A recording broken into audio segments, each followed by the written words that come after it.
Tuesday of Lent.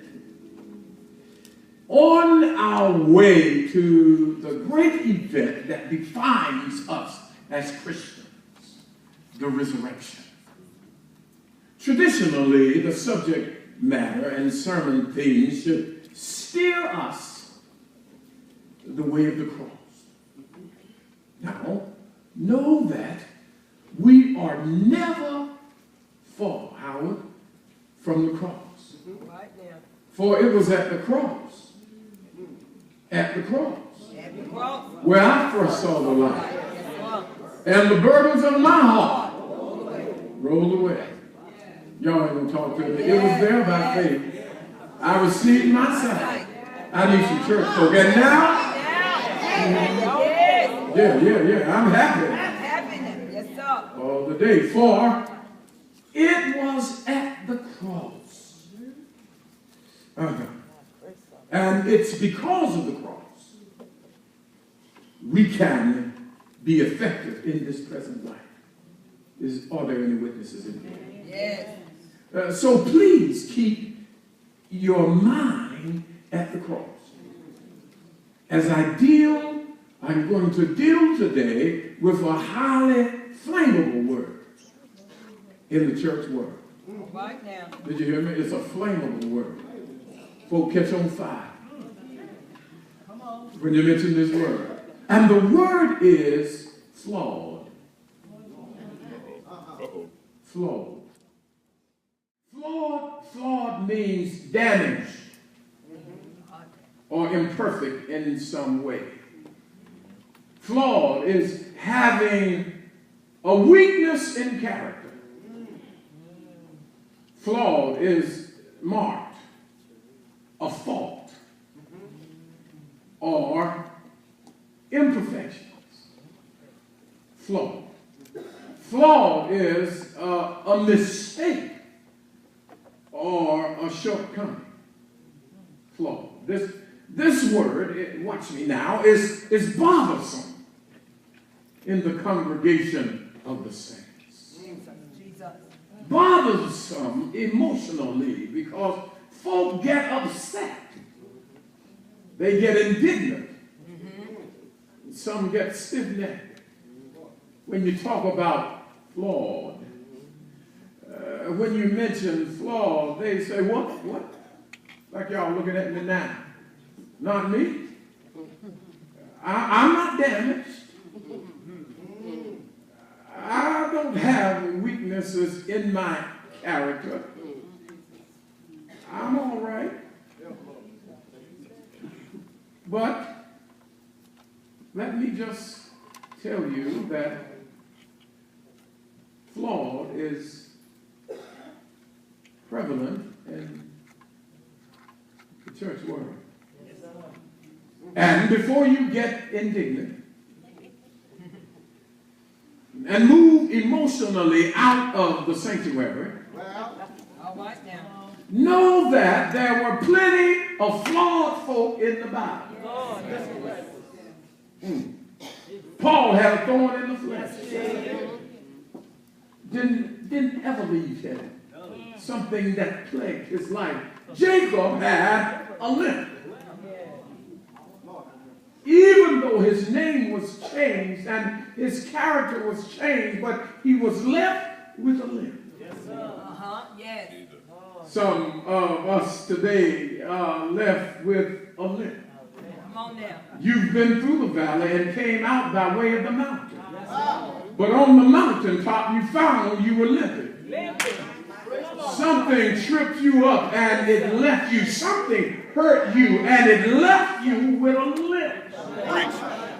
And you try to hide it because saints don't want to see imperfection in the sanctuary. So you try to cover it up with, I'm all right, and pseudo-holiness and dress it up and cut it up and fix it up. And but truth be known, I'm leery of folk who are not and don't have a lip. I'm leery leery of folk who are not aware of their shortcomings. Come on, Come on, preacher. God knows. Come on now. Flawed. Amen.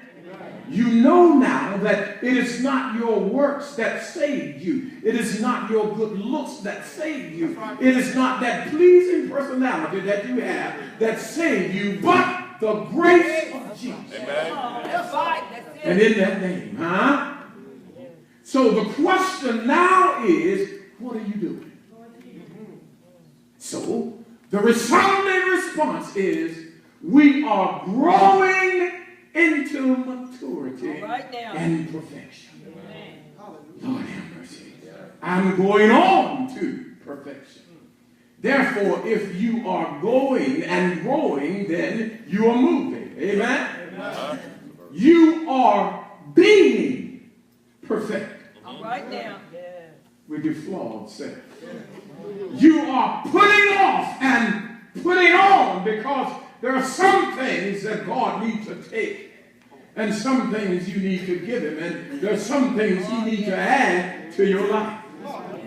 You are constantly being shaped and molded into his will and into his plan and into his purpose for your life. Is that right? Amen.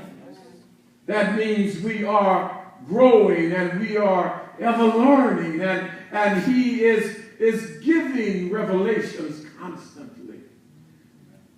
Paul cried, I'm killed daily, but I die daily. I'm from the outside and the inside. So we are being shaped into being perfected and to be effective where you are and what you are. So, which brings me to my subject. The subject is flawed but usable. Amen. Lord have mercy. I can work with that. You ought to tell somebody, I'm flawed but I'm usable. That means you can't just throw me out in the trash. Some folk will put you in the religious dump and say you are no more fit for the kingdom.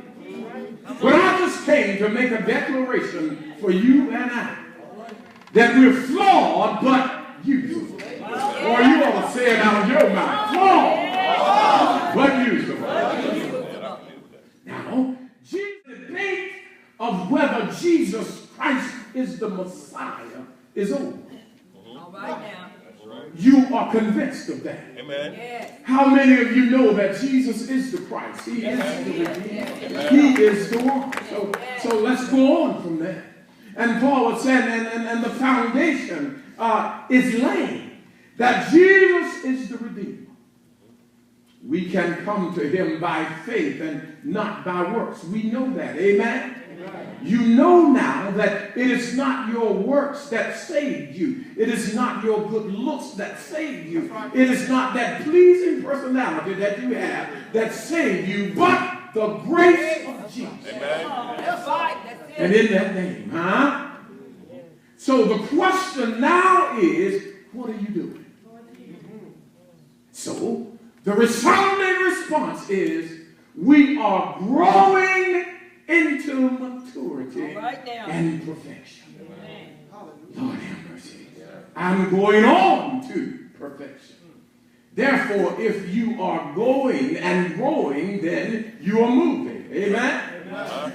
You are being perfect Right now. with your flawed self.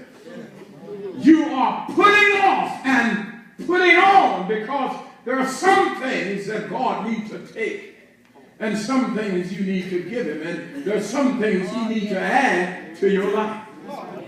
You are constantly being shaped and molded into his will and into his plan and into his purpose for your life. Is that right? Amen.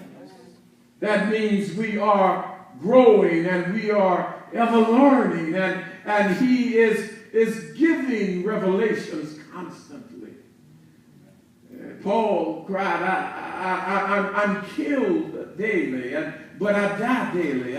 I'm from the outside and the inside. So we are being shaped into being perfected and to be effective where you are and what you are. So, which brings me to my subject. The subject is flawed but usable. Lord have mercy. You ought to tell somebody I'm flawed but I'm usable. That means you can't just throw me out in the trash. Some folk will put you in the religious dump and say you are no more fit for the kingdom. But I just came to make a declaration for you and I that we're flawed but usable. Or you ought to say it out of your mouth. Flawed but usable. Now, Jesus can afford to get sidetracked or have our focus interrupted. Work while it's day, for night cometh, and no man can work. Let me say that again. I want you to linger on that. Say a little. We can't afford. You can't afford to waste time. Can't afford to get sidetracked and have your focus interrupted. Put a pin right there, and let me just tell you that the enemy has come to sidetrack you, to interrupt your life, and to make you ineffective in the kingdom. The enemy does Saturday night interruptions. Yes, sir. All right now. Come on now. Yes, he does. Anybody in here? Yes. I know y'all don't want to be transparent, but there are some things come to you that don't come to you on Monday, Tuesday, Wednesday. You're right. Thursday, Friday, but they'll come on Saturday. Day, evening, and night. Yes, sir. You have to understand that the enemy don't want you effective in here. He don't want you effective out of here. So he'll come and try to trip you on Saturday night. Yes, he does. We're all flawed. You all came from that sin. Before you look at some folk and classify, it's amazing how church folk classify sin. Come on now. Preach it. She's a deeper sinner than I am. Preach it. I ain't never done that. Tell it down. What you done was something. Yes. Sin. Y'all don't believe that. Yes, it is. Some sinners you don't even let in church. Come on now. You're coming in here. You're coming in here. The devil is a lie.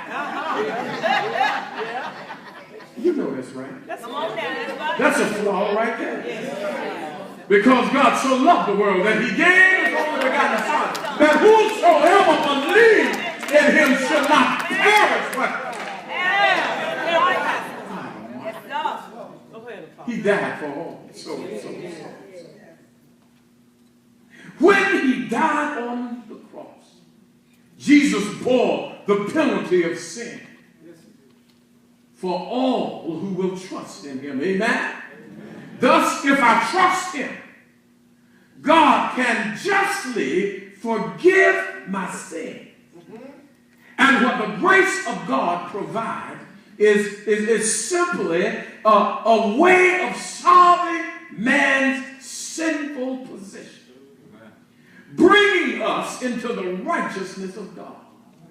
Now, what are you saying, preacher? Our sin issue has been dealt with. Yes, sir. The Adamic sin, the mistake of Adam, has been dealt with. You are now declared the righteousness of God. Somebody ought to get happy.